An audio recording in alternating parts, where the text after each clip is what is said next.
एक और भी मसला जो है पूरे पाकिस्तान में सर दोबारा उठाने के लिए तैयार है, बल्कि उठा रहा है। गुज़िश्ता दिनों को कोरोना के वायरस के नए केसेस जो हैं वो सामने आए हैं और कहा जा रहा है कि ये वेरिएंट ऐसे सामने आए हैं जो कौमी इदारा सेहत ने बताया है कि इस वेरिएंट को पड़ोसी मुल्क के वेरिएंट से मुख्तलिफ करार दिया है उन्होंने। और आखिर ये नया वेरिएंट कौन सा है, क्या है, अब तक नए साल में कितनी अमवात हुई हैं इस वेरिएंट से कोविड के, इस हवाले से हमने एक रिपोर्ट तैयार की है, आपको दिखाते हैं।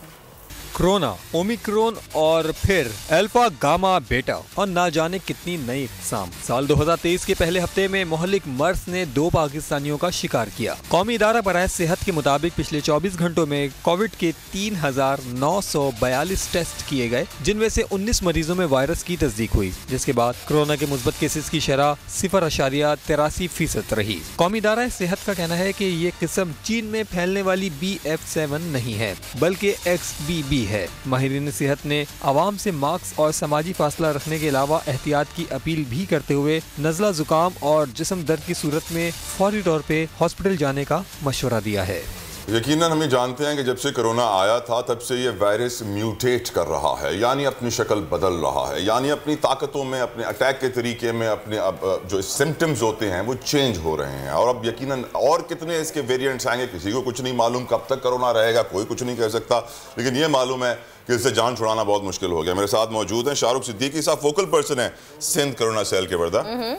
उनको वेलकम कहेंगे अपने शो में। अस्सलाम वालेकुम डॉक्टर साहब एंड वेलकम टू दुनिया बोले। डॉक्टर साहब ये बताइएगा कि हमने रिपोर्ट में देखा कि 19 केसेस रिपोर्ट हुए हैं, उनकी तस्दीक की गई है कोविड के, और जो ये नया वेरिएंट आया है XBB, ये कितना खतरनाक है और जो हमने पुरानी वैक्सीन करवाई हैं, क्या वो वैक्सीन इस पे कारामद साबित होंगी या इनकी कोई और वैक्सीन करानी पड़ेंगी हमें?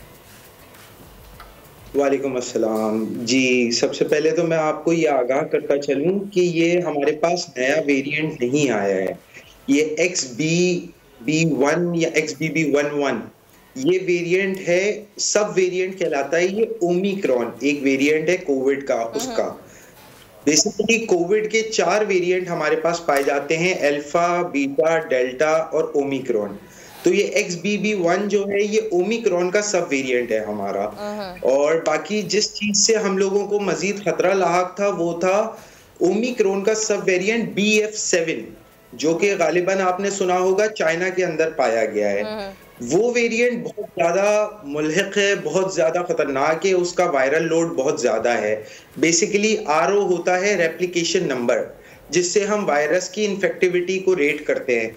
तो उसका मिनिमम इन्फेक्टिविटी रेट 10 है, RO 10 के मतलब वो कम से कम भी 10 लोगों को मजीद, एक बंदा जो इन्फेक्ट हुआ है वो 10 लोगों को मजीद इन्फेक्ट कर सकता है।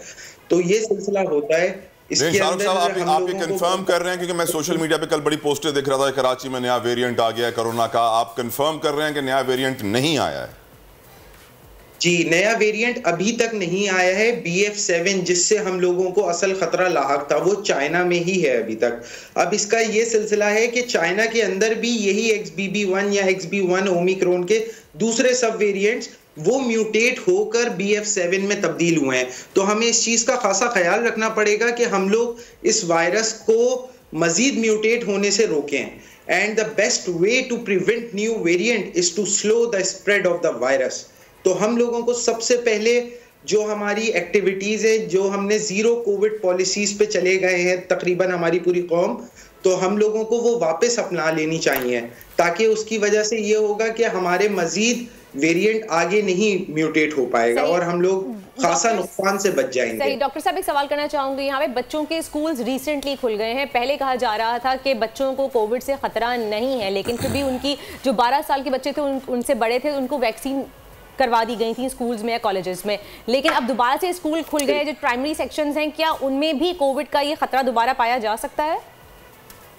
बिल्कुल जी, 100% पाया जा सकता है। और मैं आपको यहाँ पे आगाह करता चलूं कि जो इन्फेंट्स और जो चिल्ड्रन होते हैं हमारे, और जो ओल्ड एज हजरात होते हैं या दूसरे जो लोग कोमॉर्ब्स में इन्वॉल्व होते हैं, वो लोग ज्यादा एज पे होते हैं कि वो कोविड से मुतासर हो सकते हैं। और कोविड से सिर्फ मुतासर ही नहीं, कोविड की वो मजीद वर्स कंडीशंस में भी जा सकते हैं। तो इसलिए हमें इस चीज़ का बहुत ख्याल करना पड़ेगा अपने बच्चों के लेकर भी, कि हम जब उनको स्कूल्स में भेजें उनको हम प्रॉपरली एजुकेट करें कि सोशल डिस्टेंसिंग अपनाएं, मास्क का इस्तेमाल भरपूर करें और तमाम ऐसी चीज़ों से परहेज़ करें जो कि हमारी अनहेल्दी लाइफ की तरफ हमें मूव ऑन करें।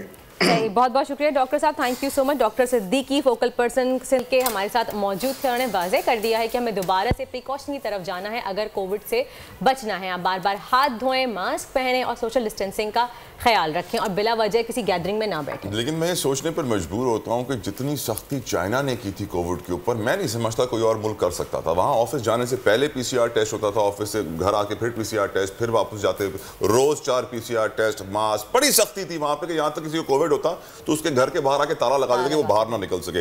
लेकिन फिर भी वहाँ पे इस केस का फैलना यकीनन कई सवालात खड़े करता है। अल्लाह खैर करे। 2022 बहुत सारे तोहफे भी देके गया पाकिस्तान की आवाम को। पाकिस्तान की आवाम को एक तोहफा ये दिया कि आवाम को पता चल गया कि पाकिस्तान का मीडिया क्या है। हक और सच का सफर साल 2022 में बोल रहा नंबर 1। हमने बहुत सारे शोज और ट्रांसमिशंस की, पूरा साल मुसलसल जदोजहद में निकल गया कि ये वोट ऑफ कॉन्फिडेंस के पीछे कौन लोग थे। तोड़े रेटिंग के सभी रिकॉर्ड, एंकर्स ने भी आवाम में सबसे ज्यादा मकबूलियत पाई और सोशल मीडिया पर भी बोल रहा सब पर भारी। सब्सक्राइब करें और बेल दबाएं ताकि कोई खबर रह न जाए।